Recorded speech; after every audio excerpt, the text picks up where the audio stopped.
वो कोई छोटा मोटा डेवलपमेंट नहीं है। और ये डेवलपमेंट की वजह से आरएसएस के सरसंघ चालक मोहन भागवत को बार बार जो है बयान देने पड़ रहे हैं। वर्ण व्यवस्था के खिलाफ में, जाति व्यवस्था के खिलाफ में बयान देने पड़ रहे हैं ताकि हम लोगों को खुश किया जाए। मगर बयान देने लोगों को खुश नहीं होना चाहिए। ऐसा खुश होना भ्रम का शिकार हो सकते हैं, तो हमको सतर्क रहना चाहिए। कारण परंपरा बता रहा हूं, ये जितनी जागृति हमने की, जितना जोड़ने का काम हमने किया, उसकी वजह से हो रहा है। अगर हम आने वाले, जैसे मैं 2025 तक आपको 6000 तहसीलों में हम लोगों का 2025 तक 6000 तहसीलों में हमारा संगठन का जाल फैल जाएगा। और 2025 में यदि 6000 तहसीलों में फैल जाएगा तो बहुत बड़ा विशाल संगठन खड़ा हो जाएगा। ये बहुत बड़े पैमाने पर हम लोगों को मोबिलाइज करने के लिए सक्षम हो जाएंगे। और जब मोबिलाइज करने के लिए सक्षम हो जाएंगे तब आप अंदाजा लगा सकते हो कि उसका परिणाम उस हिसाब से होगा। जितनी हम ताकत संगठित करेंगे उस हिसाब से उसका परिणाम होगा। और इस बात को ध्यान में रखते हुए आप लोगों को समूह के 10 का ऐसा करते हैं, इससे आंदोलन बढ़ेगा, इससे संगठित शक्ति बढ़ेगी, इससे जनशक्ति बढ़ेगी। जनशक्ति के बढ़ने से जन आंदोलन बढ़ेगा और जन आंदोलन के बढ़ने से आजादी और जन आंदोलन के बढ़ने से हम लोग केंद्र की सत्ता इस देश के मूल निवासी बहुजनों के नियंत्रण में लेने में कामयाब हो सकते हैं। ये दो बड़ी बातें इस तरह से हासिल की जा सकती है। तो आदिवासियों के संदर्भ में जो विषय था, इस संदर्भ में मैंने बात आपको कही। दूसरा है किसानों की फसल का शब्द समझ में नहीं आता, न्यूनतम शब्द का अर्थ समझ में नहीं आता। तो मैं देसी हिंदी में आपको बताता हूं कि देसी हिंदी में न्यूनतम का क्या मतलब होता है। तो देसी हिंदी में न्यूनतम का मतलब होता है कम से कम। कम से कम आ गया समझ में? कम से कम, न्यूनतम का मतलब है कम से कम, अधिक से अधिक नहीं, कम से कम। कम से कम किसान का क्या कहना, अरे कम से कम इतना तो दो भाई, बोल रहा है। अरे कम से कम इतना तो दो भाई, वो ज्यादा से ज्यादा नहीं बोल रहा है। वर्मा जी समझ रहे ना? अरे कम से कम इतना तो दो, तुम इतने के लिए भी तैयार नहीं हो। ये उसका जो कहना है। अंग्रेजी में जो शब्द है, ये न्यूनतम का अंग्रेजी शब्द है एमएसपी। इससे भी आपको समझ में नहीं आएगा, मैं आपको अंग्रेजी में आसानी से समझा देता हूं। मिनिमम, एमएसपी का मतलब है मिनिमम। दूसरा शब्द है मैक्सिमम। नहीं, मैक्सिमम नहीं चाहिए, मिनिमम। किसान क्या बोल रहे हैं, अरे हमको मिनिमम चाहिए भाई, ये हमारा जो रेट है ये मिनिमम है और हम आपको मैक्सिमम मांग नहीं रहे, हम आपको मिनिमम मांग रहे। मिनिमम देने के लिए भी तैयार नहीं है। तो किसान की जो मांग है वो मिनिमम गारंटी वाला मामला है कि मिनिमम गारंटी होनी चाहिए। मगर मिनिमम गारंटी के लिए भी इस देश में सरकार कानून बनाकर देने के लिए तैयार नहीं है। तो कानून किसानों को मूर्ख कैसे बनाती है? खरीदारी के समय के पहले मिनिमम गारंटी का मूल्य घोषित करती है और उसकी खबरें सारे देश के अखबारों में, सारे देश के टीवी में और मीडिया में छाप देती है। तो सारे देश के किसानों को क्या लगता है, सरकार हमारे बारे में सोच रही है, विचार कर रही है। और वो मिनिमम आंकड़ा घोषित करने के बाद मार्केट के ऊपर छोड़ देती है कि मार्केट वाले जो है उसको 2040 या 2060 में खरीद ले। ये है ना वर्मा जी, 2040 का रेट या 2060 के रेट में खरीद ले।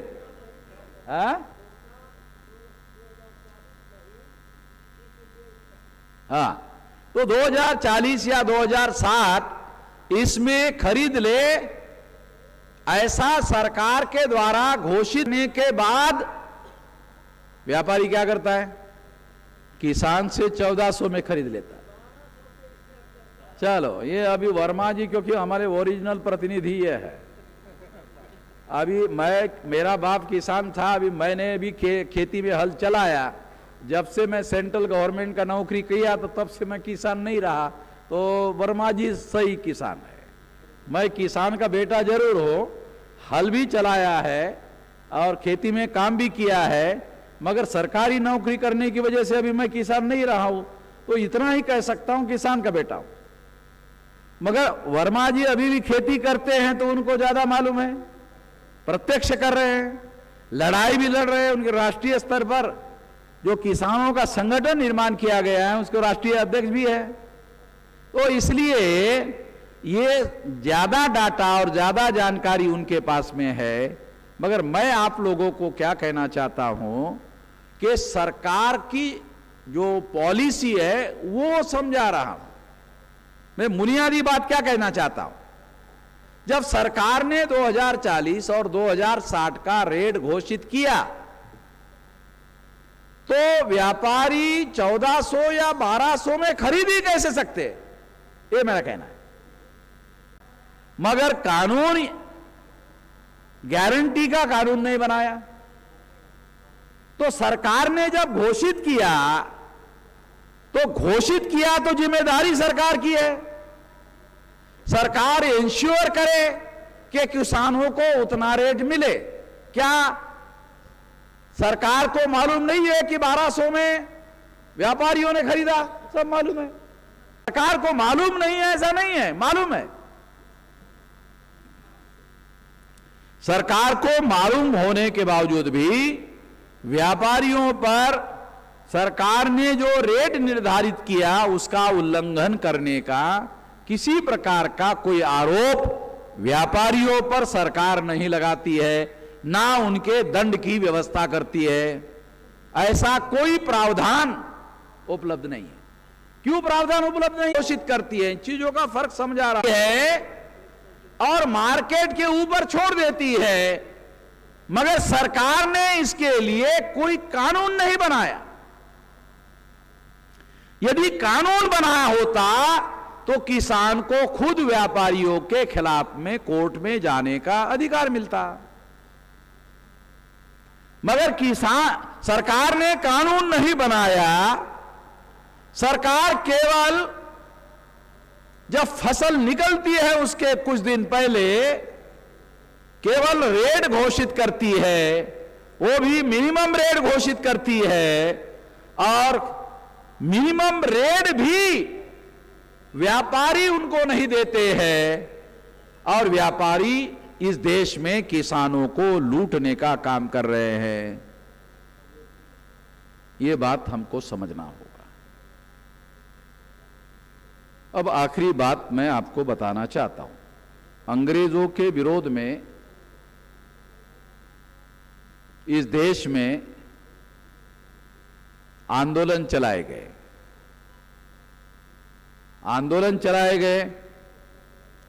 और आंदोलन का नेतृत्व जो है सबसे पहले ब्राह्मणों ने किया, और बाद में बनिया जो गांधी है उसने किया।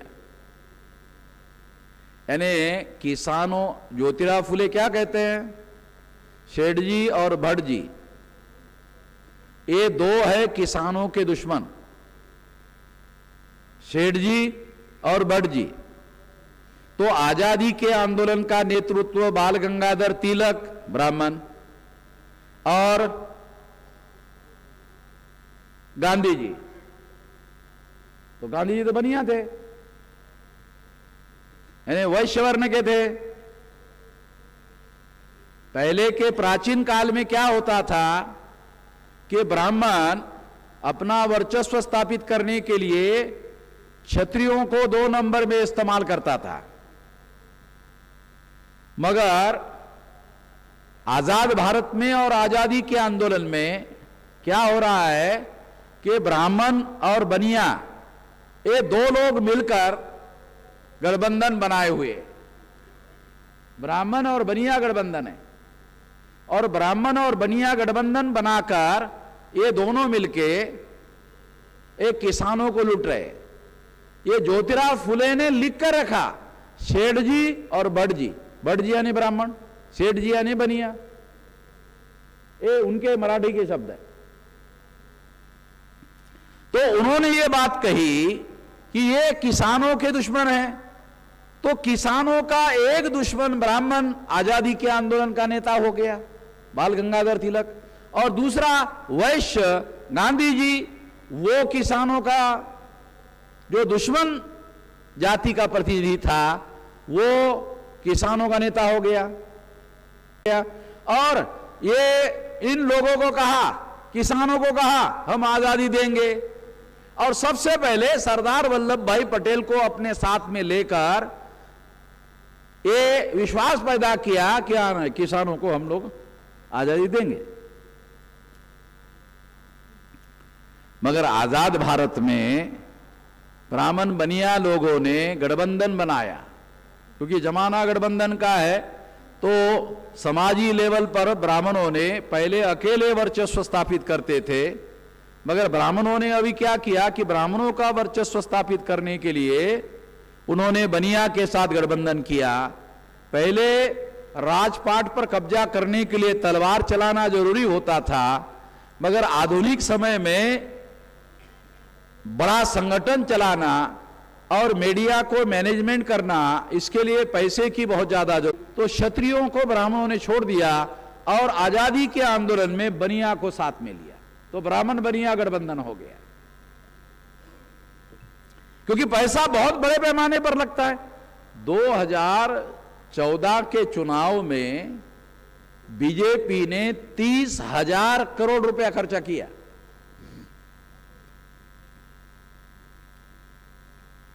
कहां से आता है पैसा? ये 30,000 करोड़ रुपया कहां से आता है? तो बीजेपी के पास ये जो पैसा है, ये पैसा उद्योगपतियों से, व्यापारियों से, उनके जो काम करवाए जाते हैं उनके बदले में ये सारा का सारा पैसा आता है, और इस पैसे का उपयोग करके वो लोग बहुत बड़े पैमाने पर पैसा इकट्ठा करते हैं और बनिया उनको पैसा देते हैं। आज 2% संख्या है बनिया की भारत में, मगर 2% लोगों का भारत के 90% व्यापार पर कब्जा है। 90% व्यापार पर कब्जा है, और 30 लाख करोड़ रुपए का मराठी में उसको उलाढाल बोलते हैं, यानी चलन होता है 30 लाख करोड़ रुपए का, ये सारा चलन बल जो होता है 30 लाख करोड़ रुपए के रुपयों पर ये वैश्य वर्ण खेलता रहता है। उनके पास रहता है ये सारा पैसा, उनके पास आता है, उनसे जाता है, फिर उनके पास आता है, फिर जाता है, यानी उनके पास ही रहता है। तो इससे अंदाजा लगाया जा सकता है कि देश में जो 2% लोग हैं, इस कितने भयंकर संपत्ति पर उनका कब्जा है, और इसी से जो ब्लैक मनी तैयार होता है, इसी से जो काला धन पैदा होता है, वो काला धन का उपयोग चुनाव में अल्पसंख्यक लोगों की सत्ता बहुसंख्याक लोगों पर स्थापित करने के लिए की जाती है। ये सारा हो रहा है। इसके बारे में इस देश के किसानों को जगाना जरूरी है। मान लो कि ये ब्राह्मण बनिया गठबंधन कांग्रेस ने बनाया, यानी गांधी जी ने बनाया, एक कांग्रेस ने बनाया, गांधी जी ने बनाया कांग्रेस के द्वारा। बीजेपी ने कहा बीजेपी का भी वही है, बीजेपी का भी वही है, ब्राह्मण बनिया गठबंधन है। आरएसएस बनाया ब्राह्मणों ने, भाजपा बनाया ब्राह्मणों ने, और उसको काला धन के द्वारा पैसा दिया जाता है बनिया के द्वारा। मगर ब्राह्मण और बनिया 3-3.5% ब्राह्मण और 4-4.5% बनिया, इतने वोटों के आधार पर सरकार नहीं बनाते। तो ये जो बहुसंख्यक वर्ग है, इन बहुसंख्यक वर्ग के वोटों को खरीदने के लिए काला पैसा यूज किया जाता है, मीडिया मैनेजमेंट पर यह काला धन इस्तेमाल किया जाता है, चुनाव में प्रोपेगेंडा करने के लिए काला धन इस्तेमाल किया जाता है। दुनिया में ये माना जाता है कि भारत में चुनाव में जितना काला धन इस्तेमाल किया जाता है उतना काला धन दुनिया में कहीं पर भी नहीं होता। काला धन ही भारत में सफेद करने का सबसे बड़ा जरिया है चुनाव। चुनाव में काला धन सफेद होता है। काला धन जो सफेद होता है वो चुनाव में होता है। चुनाव में इस पैसे का सबसे ज्यादा उपयोग किया जाता है और व्यवहार में उस पैसे को लाया जाता है। कांग्रेस इसका विरोध नहीं कर सकती।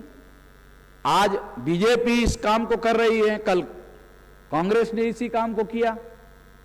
तो कांग्रेस और बीजेपी, बीजेपी और कांग्रेस, ये दोनों लोगों ने यही काम किया।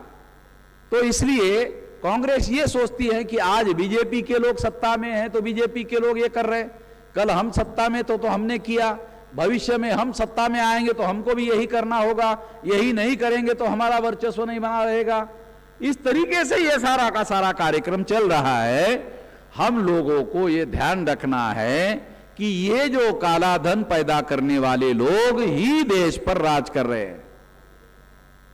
काला धन जो है संचालित हो रहा है देश सत्ता पर काबिज होने के लिए। तो हम लोगों को संगठित शक्ति के रूप में संगठित करना होगा और जगाना होगा। ये ध्यान रखो कि वाम से पढ़े लिखे लोगों का संगठन है तो एक कितने लोग हैं सारे देश भर में? Schedule caste, schedule tribe, backward class, minority के कितने लोग हैं? उस 2-4% को अगर हम 100 मानक आंकड़ा माना जाए तो उसमें 4-5% लोग हमको सहयोग कर रहे हैं। 100% पढ़े लिखे लोग, SC, ST, OBC, माइनॉरिटी के लोग हमको सहयोग थोड़ी कर रहे हैं। जितने पढ़े लिखे लोग हैं उसको अगर 100 का मानक आंकड़ा माना जाए उसका 4-5% लोग हमको सहयोग कर रहे हैं। ऐसा हुनर, समय, श्रम के जो साधन है वो बहुत मूल्यवान है और इसका उपयोग करके large scale crowd, large scale majority crowd, उसको जगाना, उसको संगठित करना और संगठित शक्ति का उपयोग और प्रयोग राजनीतिक सत्ता में या समाज में बदलाव करने के लिए करना। ये ध्यान रखो, इसको समझो। इसको समझकर समाज में लार्ज स्केल जो क्राउड है, लार्ज स्केल जो संख्या है हमारी, उसको जगाओ, उसको जोड़ो। केवल पढ़े लिखे लोगों के जोड़ने से नहीं होगा। पढ़े लिखे लोगों की जरूरत है। पढ़े लिखे लोग हमको नेतृत्व करने के लिए चाहिए, कैडराइजेशन के लिए चाहिए, जगाने के लिए चाहिए, रिसोर्सेज के लिए चाहिए, आवश्यक है। मगर केवल इतने भर के लोगों से यह काम होने वाला नहीं है। इसलिए हम लोगों को करोड़ों में जो संख्या हमारी है उसको सब्जेक्ट लिया गया, फिर किसानों का सब्जेक्ट लिया गया। तो ये लार्ज स्केल लोगों को जगाकर जोड़ने के मकसद से दिया गया। ये केवल चर्चा करना मकसद नहीं है। आप लोगों को इसके बारे में जानकारी देना और आपको उसके बारे में जगाना, ताकि आप लोग अपने अपने इलाके में, भौगोलिक क्षेत्र में जाकर लोगों को तैयार कर सको और लोगों को तैयार करके लोगों को आप संगठित दायरे में ला सको, तो हम लोग बड़ा परिवर्तन ला सकते हैं। इस मौके पर साथियों मैं इतना ही कहना चाहता हूं।